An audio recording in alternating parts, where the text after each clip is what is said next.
it's the most pure form of freedom that you're ever going to experience. It does something inside you spiritually that allows you to understand that, you know, every moment we have in this life is beautiful.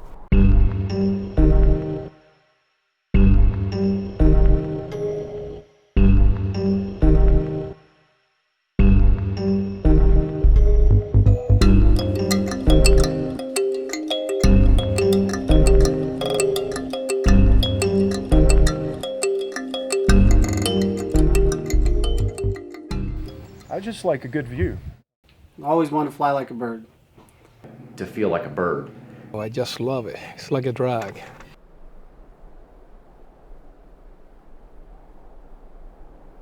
I started when I was about 9 years old. I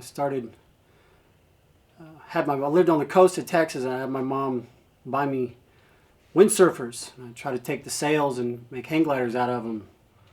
I was too dumb to be nervous. I think the first time I flew was something that I built was 11 years old, and I was building stuff. I survived my first flight because I wouldn't call it a flight, it was more like a crash. Bamboo and plastic. I'll always remember the very first time that the wing lifted me off the ground.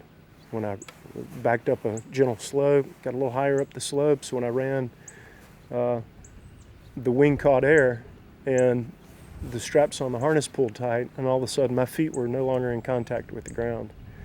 And from the clumsy, jarring feeling of running to just being suspended under a wing, slipping through the air, like the one word that I remember was smooth.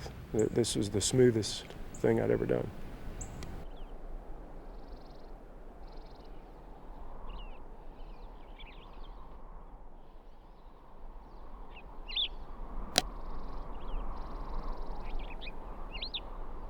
Two primary different ways to get a hang glider in the air. One is foot launch, and that's how hang gliding started. It's where you're going to launch yourself off of a high point and hopefully fly away safely and get up high and go somewhere. In my opinion, it's the more organic, more natural, more peaceful way to do it. It's my preferred method.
The other way is arrow towing, and arrow towing is when, say, here at Lookout, the conditions weren't perfect on the mountain to launch, yet you knew once you got in the air there was thermals and there could be good potential for some maybe long distance flights or sustained flight.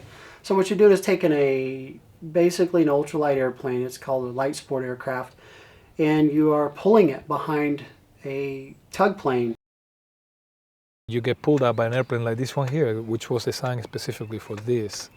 And it's the only one that's been designed specifically for this. Most airplanes you see around, people try to go as fast as they can. With Aero Tow, we're trying to go as slow as we can, so we can pull a hang glider that flies pretty slow. This one has surfaced very well. It's a workhorse. That's what you see here. They pull you up to altitude. The typical altitude is 2,000 feet. You release the release mechanism, and then you go search for lifting air so you can get up high and go somewhere.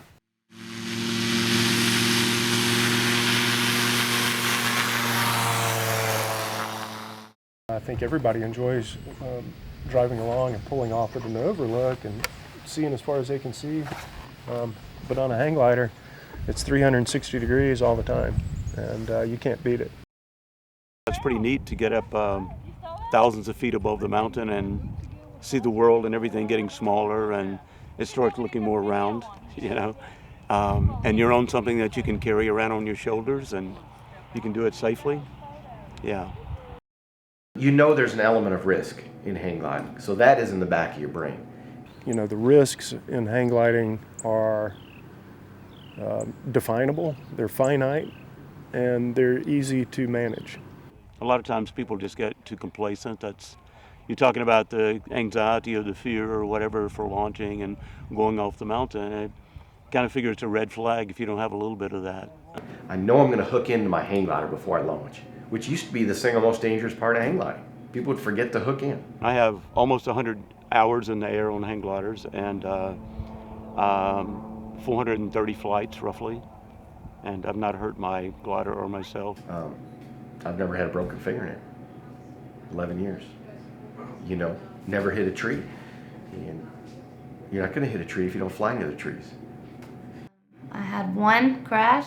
I hit some downwind sink and I clipped my right wing on a tree. I didn't break anything, I just had a concussion and a lot of abdominal bruising. And I flew again 3 weeks later. You crash a car, you're not going to quit driving.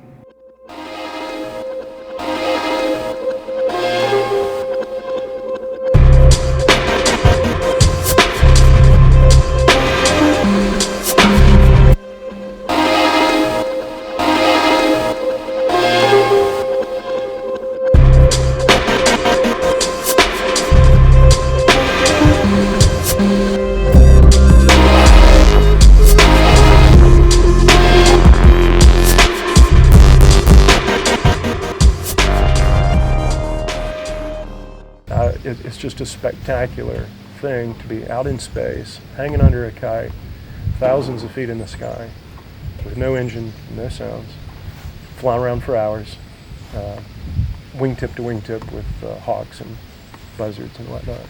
It's just incredible. Some of the spirituality or feelings that you get from hang gliding, we don't really talk about it, but when you meet a hang glider pilot, you know that's what they're in it for. You know, we all share the same sensation, feelings towards other people, animals, everything else, and just part of this incredible earth that we're involved in. And that's what it means to me. That's why I quit my job and I teach hang gliding. It's an opportunity to kind of reassess your limits and address your fears. Every time I launch, no matter if it's a 5-minute flight or a 3-hour flight, every time I land and it makes me question pretty much everything I think I already know.